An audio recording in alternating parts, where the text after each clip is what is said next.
Alhamdulillah, alhamdulillahilladzi arsala rasulahu bil huda wa dinil haqq liyudhhirahu 'ala ad-dini kullihi wa kafa billahi shahida. Allahumma shalli wa sallim wa barik ala sayyidina Muhammad wa ala alihi wa ashabihi ajma'in. Qala Allah subhanahu wa ta'ala fil Qur'anil Karim, A'udzu billahi minasyaitonir rajim. Bismillahirrahmanirrahim. Qul huwallahu ahad, Allahus samad, lam yalid wa lam yulad wa lam yakul lahu kufuwan ahad. Shadaqallahul azim. Hadirin dan hadirat sidang jamaah salat subuh yang dimuliakan Allah Subhanahu wa ta'ala.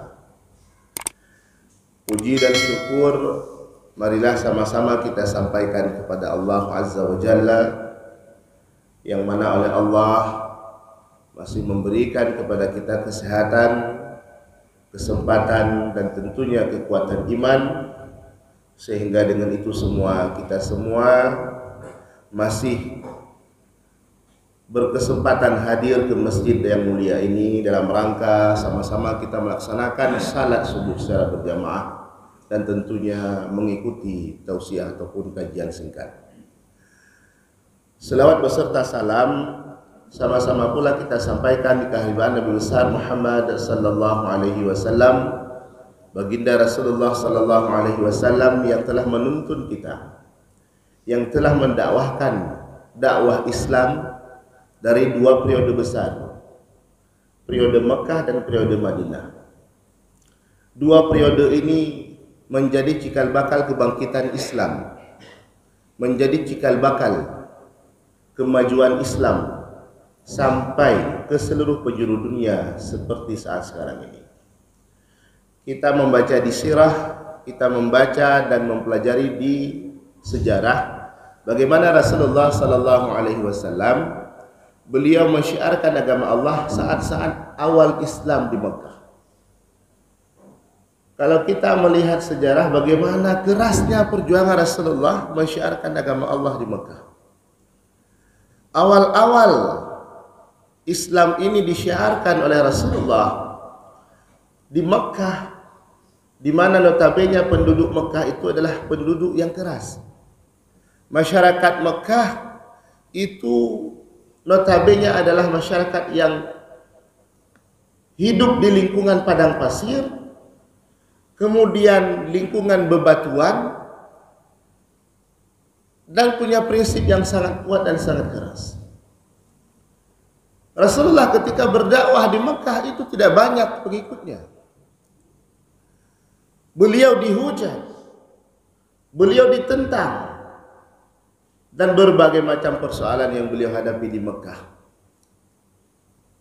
Jemaah yang berbahagia, tapi kekuatan Rasulullah, kekuatan iman para sahabat awal-awal Islam, walaupun ditentang dengan kekuatan yang begitu besar oleh kafir Quraisy, tetapi kekuatan iman tidak pernah sedikit pun lentur. Maka kekuatan iman para sahabat di awal-awal Islam ini menjadi kekuatan yang sangat-sangat kuat. Kadang-kala dibandingkan dengan kekuatan iman kita sekarang ini belum seberapa. Kita hidup di lingkungan masyarakat yang begitu mencintai Islam. Kita saat ini berada di lingkungan orang-orang yang mensyiarkan agama Allah sama-sama searah, melaksanakan perintah Allah. Maka iman kita hari ini belum teruji. Kita baru diuji iman sangat sedikit. Iman kita diuji hari ini barangkali dengan kelalaian untuk beribadah. Belum taraf keimanan kita ini diuji dengan kekufuran, dengan kemusyrikan dan sebagainya. Tapi bagaimana sahabat dahulu untuk mempertahankan iman mereka? Mereka mengorbankan nyawa mereka. Maka kekuatan iman para sahabat ini benar-benar sudah teruji. Maka periode dakwah Islam di Mekah ini menjadi periode yang sangat fundamental. Jamaah yang dimuliakan Allah Subhanahu wa taala. Saat hijrah Rasulullah sallallahu alaihi wasallam ini menjadi titik balik perjuangan dan syiar agama Allah. Ketika Rasulullah hijrah dari Mekah ke Madinah, ini menjadi awal kebangkitan Islam. Maka subuh yang berbahagia ini, kita masih berada di awal-awal Muharram, awal-awal tahun hijrah. Maka ingin kami sampaikan, nanti ada sebuah hadis yang diriwayatkan oleh Abu Ayyub Al-Ansari tentang seorang pemuda yang mendatangi Rasulullah sallallahu alaihi wasallam dan memohon nasihat kepada Rasul. Abu Ayyub Al-Ansari ini sahabat dari golongan kaum Ansar. Saat awal-awal hijrah Rasul, perjuangan Rasul di Mekah, ketika sudah meninggalnya Siti Khadijah dan meninggalnya paman beliau Abu Talib, maka perjuangan Rasul mendapatkan perlawanan yang luar biasa. Maka datang perintah untuk hijrah. Maka berangkat Rasulullah sallallahu alaihi wasallam hijrah dari Mekah ke Madinah. Sebelum Rasulullah hijrah, sahabat-sahabat yang lain yang sudah beriman duluan hijrah. Maka tinggal yang belum hijrah saat itu adalah Rasulullah bersama Abu Bakar dan Sayyidina. Maka sahabat-sahabat yang belakangan ini hijrah bersama Rasul cuma dua, Rasulullah dan Abu Bakar. Manakala Rasulullah sallallahu alaihi wasallam hijrah dari Mekah ke Madinah, sahabat-sahabat Nabi yang sudah duluan hijrah, ketika mengetahui Rasulullah akan hijrah, maka mereka menanti kedatangan Rasul. Penduduk Mekah dan penduduk Madinah yang sudah berada di Madinah, kaum Ansar dan kaum Muhajirin, ketika mendengar Rasulullah akan hijrah, itu mereka sudah mempersiapkan diri untuk menyambut kedatangan Rasul. Lebih-lebih penduduk Ansar, mereka sudah membersihkan rumah mereka. Mereka sudah menyiapkan rumah mereka sebagai tempat Rasulullah singgah nantinya. Jadi semua penduduk Madinah berlomba-lomba untuk mempersiapkan rumahnya supaya disinggahi oleh Rasulullah sallallahu alaihi wasallam. Maka manakala Rasulullah hijrah, singkat cerita, sampai Rasulullah di Madinah, semua sahabat berduyun menanti kedatangan Rasul. Sahabat daripada golongan kaum Ansar dan kaum Muhajirin semua menanti kedatangan Rasul. Ketika Rasulullah telah tiba, maka dibacakan burdah yang sering kita dengar, Tala'al Badru Alaina, dan seterusnya. Kemudian Rasulullah tiba, semua penduduk Madinah berebut untuk melayani Rasulullah sallallahu alaihi wasallam. Kalau bahasa kita, roh presiden, Pak. Datang presiden, tapi ini bukan hanya sekedar presiden, bukan hanya sekedar kepala negara, tetapi Rasul, utusan Allah. Semua berebut, ya Rasulullah, singgahlah di rumah saya ya Rasulullah. Ya Rasulullah, singgahlah di rumah saya ya Rasulullah. Ya Rasulullah, singgah baru mahlo Rasulullah. Semua orang berebut untuk memuliakan Rasul, untuk mereka singgah, Rasulullah singgah di rumah mereka. Tapi Rasulullah tidak memilih satu pun, supaya tidak ada umat yang kecewa. Bagaimana juga Rasulullah melepaskan ontanya di tengah-tengah kota Madinah. Saya mengatakan, biarlah onta ini yang akan memilih tempatku, onta yang sudah diperintahkan oleh Allah Subhanahu wa taala. Maka onta Rasul bernama Qaswa dilepaskan oleh Rasulullah SAW di kota Madinah, di mana nantinya onta ini berhenti. Maka disitulah tempat Rasulullah tinggal dan menetap. Maka ketika onta ini dilepas, para sahabat semua berduyun menanti di mana akan onta ini berhenti. Maka ketika sampai tiba di suatu tempat, onta tersebut berhenti. Kemudian Rasulullah mengatakan, disinilah nantinya akan menjadi tempat. Pas di tempat onta tersebut berhenti, sekarang berdiri sebuah masjid yang begitu megah, yaitu Masjid Nabawi. Saat itu ketika onta berhenti belum ada bangunan satupun, tetapi tidak jauh dari tempat onta berhenti itu ada sebuah rumah 2 lantai terbuat daripada kayu. Itulah rumah Abu Ayyub Al-Ansari. Maka Rasulullah singgah di rumah Abu Ayyub Al-Ansari menetap lebih kurang 7 bulan ketika awal-awal kedatangan beliau di Madinah. Maka Abu Ayyub Al-Ansari termasuk sahabat yang mulia yang diberikan oleh Allah kesempatan untuk melayani Rasulullah sallallahu alaihi wasallam. Maka dalam keseharian ini diceritakan Abu Ayyub Al-Ansari ini hampir-hampir tidak punya kesempatan untuk memberikan makanan kepada Rasul. Karena begitu antusiasnya masyarakat Madinah untuk setiap hari mengantar oleh-oleh kepada Rasul. Setiap hari. Maka jamaah yang dimuliakan Allah Subhanahu wa taala, Abu Ayyub Al-Ansari melihat semua orang yang datang, setiap hari datang menjumpai Rasul, minta nasihat, minta pula dan sebagainya. Maka pada suatu ketika Abu Ayyub Al-Ansari melihat seorang pemuda datang kepada Rasul. Pemuda tersebut minta nasihat kepada Rasul. Ya Rasulullah, alimni wa aujiz, katanya. Wahai Rasulullah, ajarkan kepadaku dan berilah petuah kepadaku. Faqal, maka Rasulullah SAW bersabda. Nasihat Rasul ini kepada pemuda yang meminta nasihat dilihat oleh Abu Ayyub Al-Ansari menjadi sebuah hadis yang beliau riwayatkan kepada kita semua dan menjadi pedoman dalam kehidupan kita. Apa kata Rasul? 3 nasihat Rasul kepada pemuda ini. Yang pertama sekali Rasulullah SAW mengatakan, "Idza qumta fi salatik fasalli salatan muwaddi'in." Apabila engkau berdiri untuk salatmu, maka salatlah seolah-olah adalah salat terakhir. Jamaah yang dimuliakan Allah Subhanahu wa taala. Nasihat Rasul yang pertama ketika seorang pemuda datang untuk meminta nasihat, Rasul mengatakan, apabila engkau hendak berdiri untuk salat, maka salatlah seolah-olah salat terakhir. Artinya apa?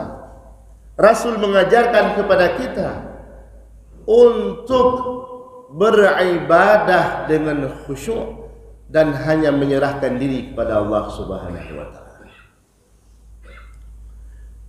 Salat menjadi sesuatu yang paling prioritas dalam Islam.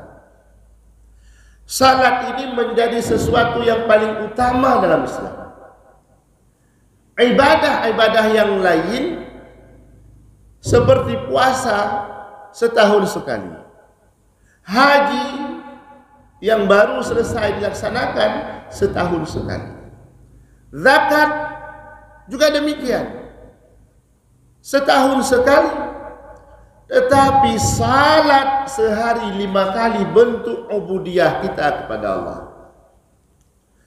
bentuk pengabdian kita kepada Allah, bentuk keimanan kita bahwa kita sami'na wa ata'na, kita benar-benar mendengar perintah Allah dan melaksanakan perintah Allah. Sehari semalam 5 waktu Allah perintahkan kita untuk salat. Maka salat ini menjadi sesuatu yang sangat utama dalam Islam. Dalam hadis yang lain Rasul mengatakan, as-salatu imaduddin. Salat ini menjadi tiang agama. Faman tarakaha faqad hadamaddin. Barang siapa yang meninggalkan salat seolah-olah dia itu telah menghancurkan agama. Maka jamaah yang dimuliakan Allah Subhanahu wa taala, dakwah kita untuk salat ini hari ini belum selesai. Dakwah kita untuk menyuruh, untuk memanggil, untuk saling mengingatkan sahabat-sahabat kita, saudara-saudara kita, anak-anak dan keluarga kita untuk salat ini belum selesai. Ketika kita melihat kondisi masyarakat kita hari ini, barangkali jamaah yang dimuliakan Allah, begitu banyak di tempat kita ini warung kopi di mana-mana. Azan berkumandang, tidak ada yang bergerak untuk meninggalkan warung kopi sebentar melaksanakan salat. Artinya apa? Dakwah kita untuk menyeru sesama muslim salat ini belum selesai. Maka jangan abaikan dakwah yang kita laksanakan untuk sahabat kita, untuk saudara kita, supaya mereka salat ini harus benar-benar menjadi prioritas hari ini. Terutama untuk keluarga kita, untuk istri dan anak-anak kita. Saling kita menjaga, saling kita untuk mengingatkan, saling kita untuk sama-sama berdakwah supaya gemar mencintai dan melaksanakan salat sehari semalam 5 waktu yang telah Allah perintahkan. Jemaah yang dimuliakan Allah Subhanahu wa taala, bapak-bapak laki-laki yang sudah berkeluarga punya tanggung jawab yang begitu besar untuk mengarahkan rumah tangga dan keluarganya kepada jalan yang diridhai oleh Allah Subhanahu wa taala dengan cara melaksanakan amar ma'ruf dan nahi munkar dalam rumah tangganya. Seorang suami yang punya tanggung jawab untuk mendidik, mengayomi istri dan anak-anaknya ke jalan Allah, ini tidak selesai hari ini. Kalau ini tidak dilaksanakan dalam rumah tangga, di akhirat nanti kita akan mendapatkan kecaman yang besar dari Allah Subhanahu wa taala. Maka jangan merasa ketika kita ini sudah rajin salat, kita sudah selalu melaksanakan salat 5 waktu, kita sudah aman-aman saja. Kita punya tanggung jawab di rumah, kita punya tanggung jawab istri dan anak-anak kita yang harus kita seru mereka untuk salat. Maka dalam hadis yang lain Rasul mengecam seorang suami yang tidak melaksanakan tanggung jawab ini dengan kalimat dayus. Salasatul la yanzurullahu azza wa jalla ilaihim yaumal qiyamah. 3 golongan Allah nantinya di yaumil qiyamah tidak akan memandang kepada mereka dengan pandangan kasih sayang. Maka kalau Allah tidak memandang dengan pandangan rahmat, tidak memandang dengan pandangan kasih sayang, tentunya di yaumil qiyamah kita tidak akan selamat. Salah satu dari 3 golongan ini adalah golongan dayus. Siapa dayus ini? Sahabat bertanya kepada Rasul. Rasul mengatakan dayus itu adalah laki-laki yang dia pribadi taat kepada Allah, tetapi tanggung jawab yang dia miliki, istri dan anak bermaksiat kepada Allah, dia tidak pernah iri, tidak pernah dengki, tidak pernah memerintahkan mereka untuk taat kepada Allah. Maka jamaah yang dimuliakan Allah Subhanahu wa taala, dakwah yang paling utama dalam keluarga adalah menyeru keluarga kita untuk salat kepada Allah. Maka Bapak Ibu sekalian, hari ini kalau mulai dari keluarga, insya Allah lingkungan masyarakat pun akan damai dan tentram.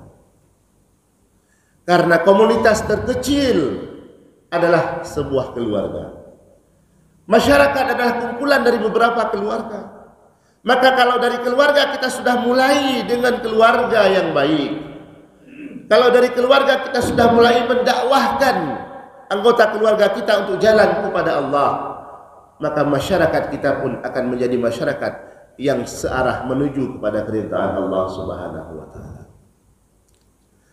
Jamaah yang dimuliakan Allah Subhanahu wa taala, nasihat Rasul yang pertama tadi, apabila engkau berdiri untuk salat, maka salatlah seolah-olah salat terakhirmu. Artinya ketika kita sudah mampu untuk menghadiri salat 5 waktu, melaksanakan salat 5 waktu, jangan lupa hadirkan hati kita. Benar-benar yang kita hadapi, yang kita hadap ketika salat adalah hanya kepada Allah Subhanahu wa taala.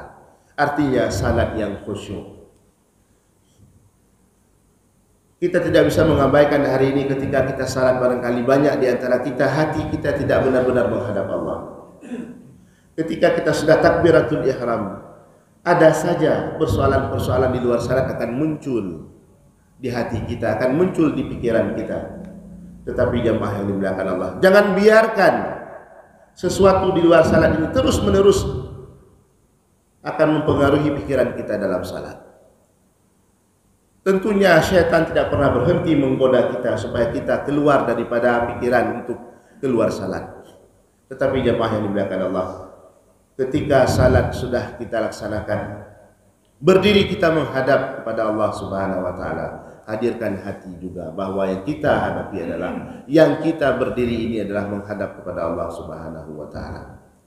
Ketika datang gangguan-gangguan syaitan, maka disunnahkan kita untuk membaca, berdoa, Rabbi a'udzu bika min hamadati syayatin wa a'udzu bika rabbi ay yahdurun. Rabbi a'udzu bika min hamadati syayatin. Ya Allah, kami berlindung kepadamu daripada gangguan syaitan. Wa a'udzu bika rabbi ay yahdurun, dan kami berlindung kepadamu ya Allah supaya syaitan tidak hadir kepada hati kami. Maka berdoalah ketika gangguan datang dalam salat. Tentunya ketika kita salat akan terbayang, akan teringat, akan terlintas di pikiran kita sesuatu di luar salat. Tapi jangan terlena kita dengan lintasan itu. Terus segera kita sadar bahwa kita sedang berhadapan dengan Allah Subhanahu wa taala. Kita sedang bermunajat kepada Allah Subhanahu wa taala. Sidang jamaah yang dimuliakan Allah Subhanahu wa taala. Ini nasihat pertama. Kemudian nasihat kedua. Rasulullah sallallahu alaihi wasallam menasihati pemuda tadi, "Wala takallama bikalamin ta'tadiru minhu ghadan." Janganlah engkau berbicara yang mana pembicaraanmu ini menuntutmu harus meminta maaf di kemudian hari. Ini nasihat Rasul yang kedua. Artinya apa?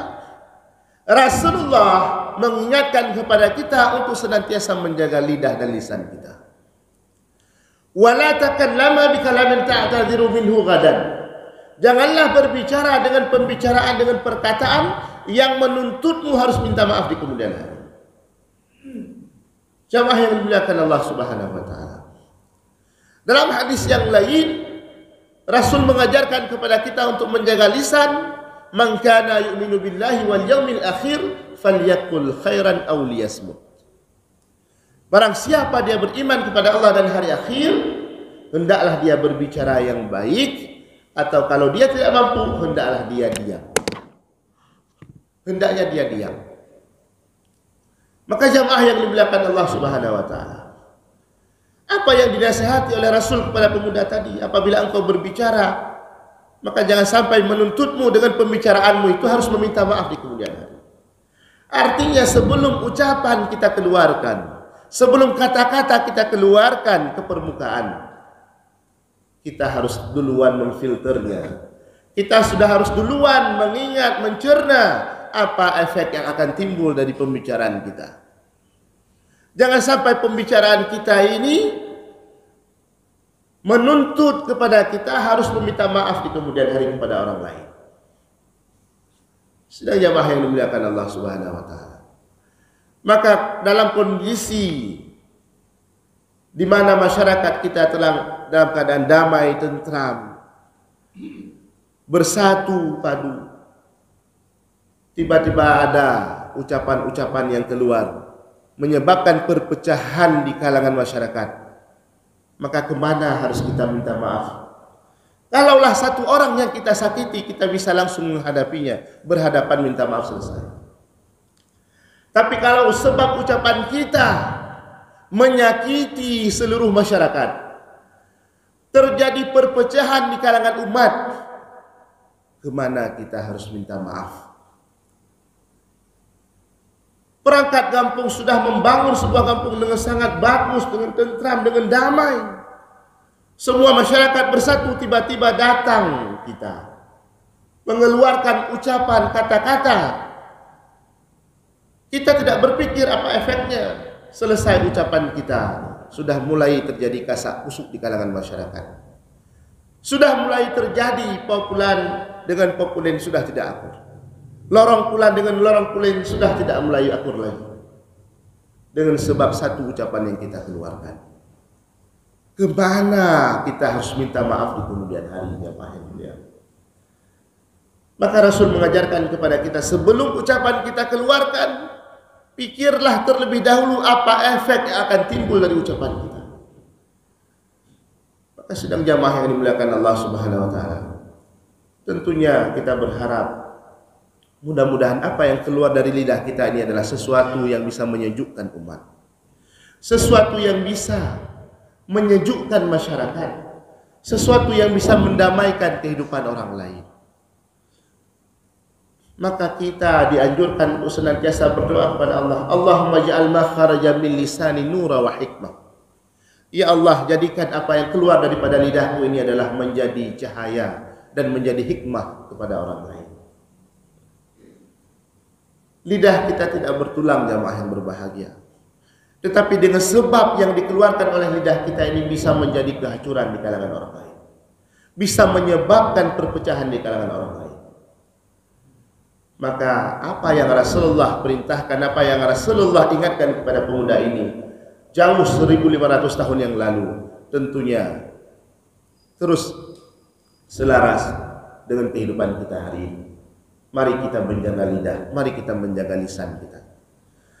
Kalau seandainya yang akan kita keluarkan ini tidak punya manfaat kepada orang lain, bahkan menambahkan kehancuran, lebih baik kita diam.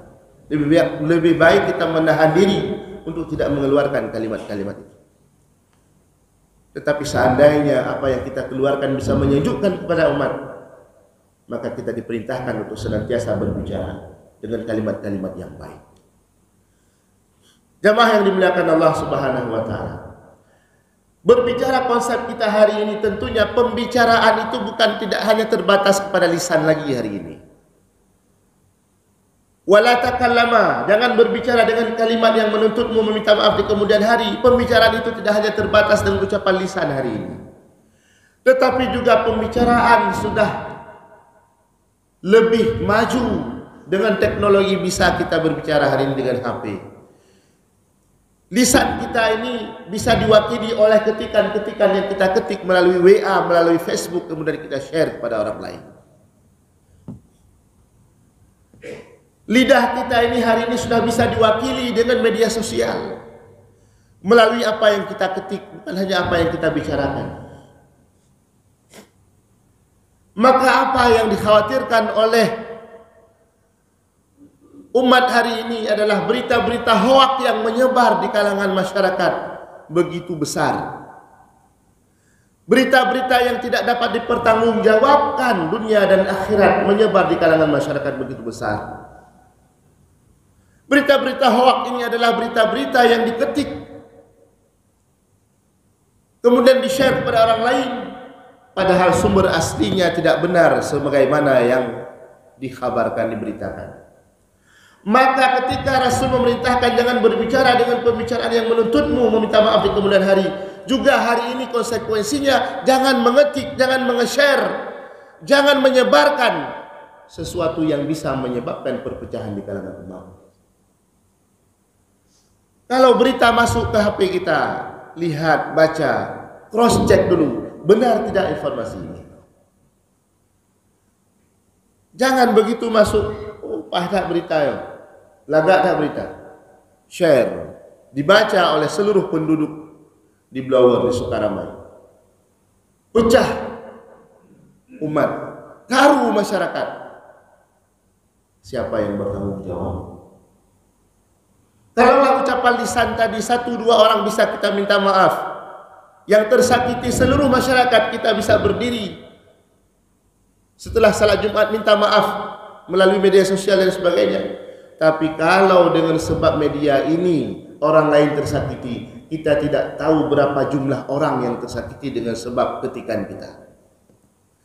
Karena media sosial ini menyebar ke seluruh dunia dengan sangat cepat. Berita hari ini, dalam detik ini bisa diakses sampai ke Mekah. Apa yang terjadi di Mekah hari ini bisa kita lihat informasinya. Maka jamaah yang dimuliakan Allah Subhanahu wa taala, hati-hati. Ketikan yang kita ketik melalui media sosial, melalui HP dan WhatsApp, ini juga mewakili daripada lisan kita menyampaikan informasi kepada orang lain.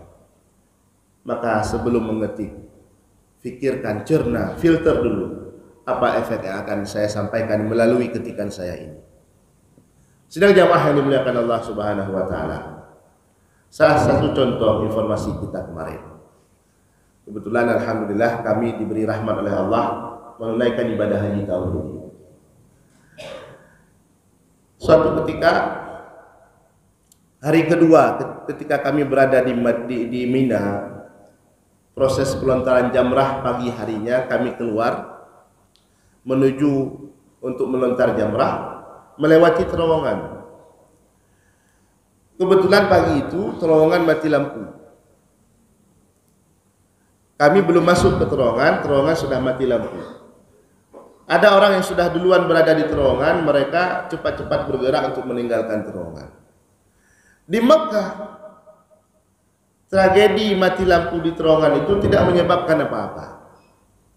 Tidak terjadi korban, tidak terjadi apapun. Semua jamaah selamat, semua jamaah tidak ada persoalan apapun.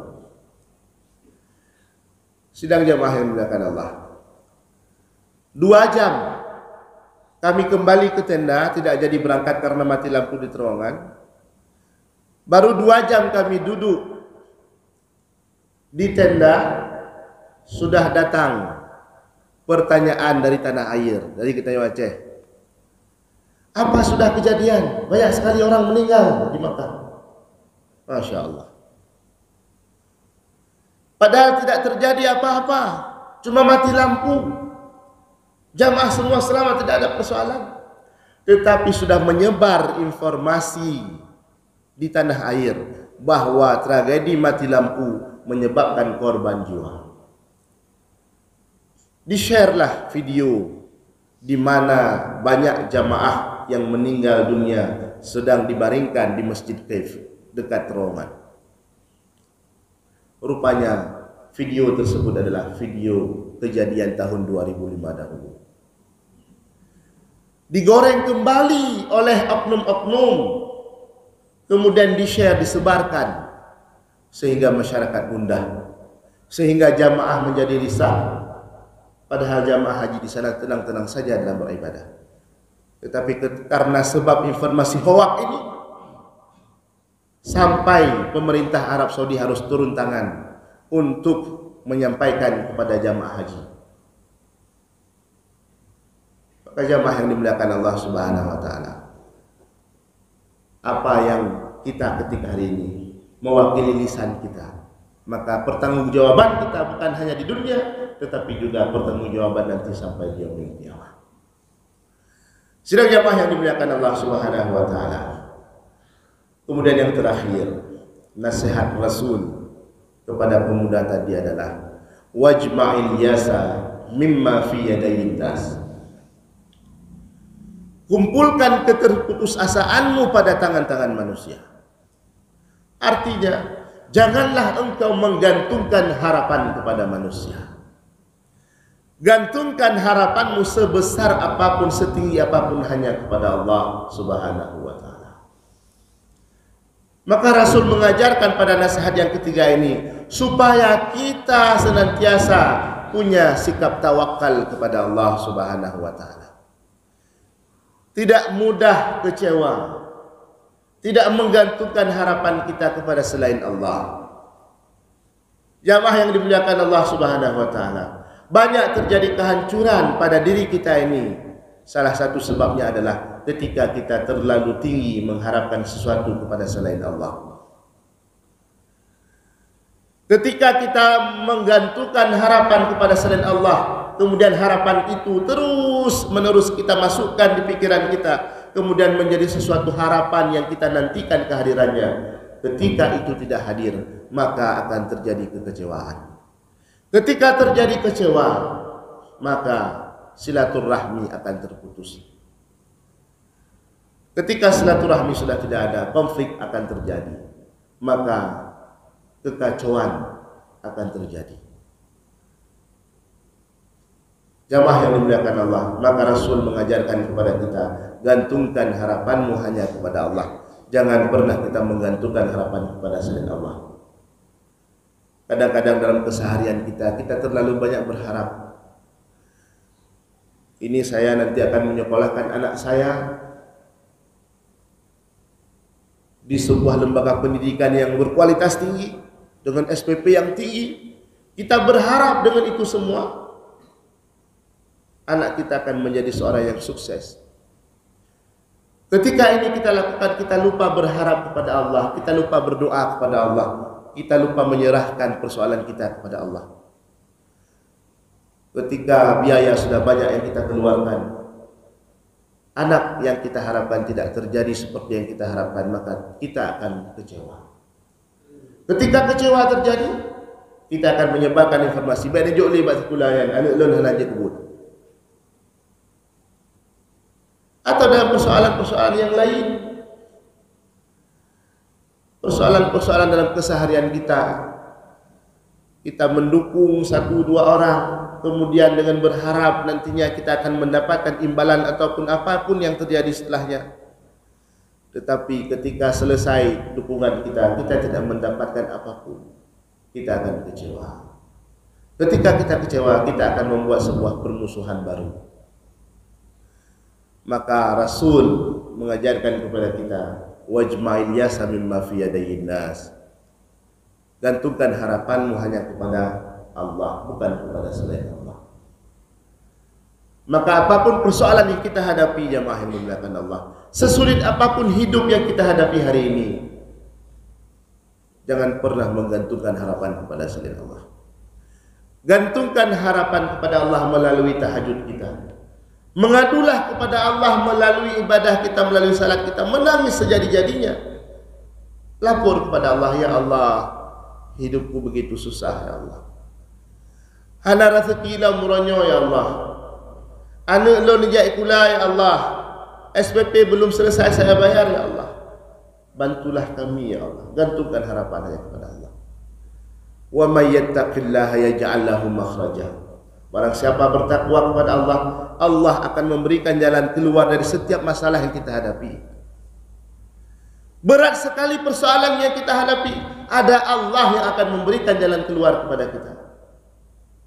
Mengadu kepada Allah, ceritakan persoalan yang kita hadapi kepada Allah, maka Allah yang akan memberikan jalan keluar kepada kita dengan baik. Wa yarzuqhu min haitsu la yahtasib. Dan Allah akan memberikan rezeki kepada kita dari jalan yang tidak kita sangka-sangka, tidak kita duga-duga. Maka jamaah yang dimuliakan Allah Subhanahu wa taala, ingatlah jamaah mulia, semua persoalan yang kita hadapi hari ini tentunya tidak sebanding dengan apa yang sudah dihadapi oleh orang-orang sebelumnya. Sesulit apapun hidup kita hari ini jamaah yang dimuliakan Allah, tentunya yang kita hadapi tidak lama. Selama kita hidup, berapa lama kita hidup? Ada yang 40 tahun, ada yang 50, paling lama 70 tahun.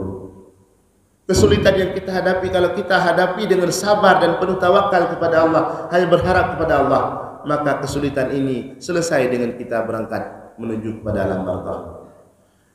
Tetapi kalau dengan sebab kesulitan yang kita hadapi kemudian kita ingkar dan mungkar kepada Allah, kita tidak selesai dengan kehidupan dunia saja. Ada kehidupan alam barzakh yang menanti kita nantinya. Ada kehidupan yaumil akhir yang menanti kita. Kalau dengan sebab persoalan hidup yang kita hadapi kemudian kita ingkar kepada Allah, maka tidak akan selamat. Dunia sudah kita hidup merana, alam barzakh tentunya kita tidak selamat, yaumil akhir tentunya juga kita tidak akan selamat. Maka jamaah yang dimuliakan Allah Subhanahu wa taala, paling lama hidup kita ini 100 tahun. 100 tahun kita menghadapi kesusahan. Kalau kita senantiasa berada pada jalan ketakwaan kepada Allah, begitu kita kembali kepada Allah, kita sudah mendapatkan nikmat yang dijanjikan oleh Allah Subhanahu wa taala. Yakinlah bahwa kehidupan kita dari satu masa ke masa yang lain jauh lebih lama periodenya. Kehidupan kita di alam rahim hanya 9 bulan. Lahir kita ke dunia, periode hidup kita di dunia jauh lebih lama daripada periode kita hidup di alam rahim. Kehidupan kita di dunia paling lama 70-100 tahun. Ada periode kehidupan setelahnya yang jauh lebih lama, kehidupan di alam barzakh. Orang-orang tua kita yang sudah kembali kepada Allah ratusan tahun yang lalu, hari ini mereka di alam barzakh, masanya lebih lama daripada kehidupan kita di dunia ini. akan ada kehidupan yang lebih lama daripada alam bardah yang akan kita hadapi kemudian yaumil qiyamah, kehidupan kekal abadi. Maka yang kita persiapkan adalah bagaimana kehidupan yang lama nantinya di yaumil qiyamah menjadi kehidupan yang membawa keselamatan kepada kita. Maka persiapan itu harus kita persiapkan di dunia ini, bukan di alam barzakh, bukan di yaumil qiyamah. Tetapi persiapan itu adalah ada hari ini kepada kita semua. Maka sedang jamaah yang dimuliakan Allah Subhanahu wa taala, gantungkan harapan kita kepada Allah, minta apapun kepada Allah, terutama minta keselamatan dunia dan keselamatan di akhirat. Sedang jamaah yang dimuliakan Allah Subhanahu wa taala, mudah-mudahan 3 nasihat yang disampaikan oleh Rasulullah melalui hadis yang diriwayatkan oleh Abu Ayyub Al-Ansari ini bisa menjadi pedoman kepada kehidupan kita. Salat dalam keadaan yang baik dan khusyuk. Jaga lisan kita, jangan sampai berbicara yang dapat menyakiti hati orang lain, dan juga gantungkan harapan kita hanya kepada Allah Subhanahu wa taala. Mudah-mudahan kepada kita semua senantiasa Allah berikan kebahagiaan hidup dunia dan akhirat. Amin amin ya rabbal alamin. Lebih dan kurang kami mohon maaf. Assalamualaikum warahmatullahi wabarakatuh.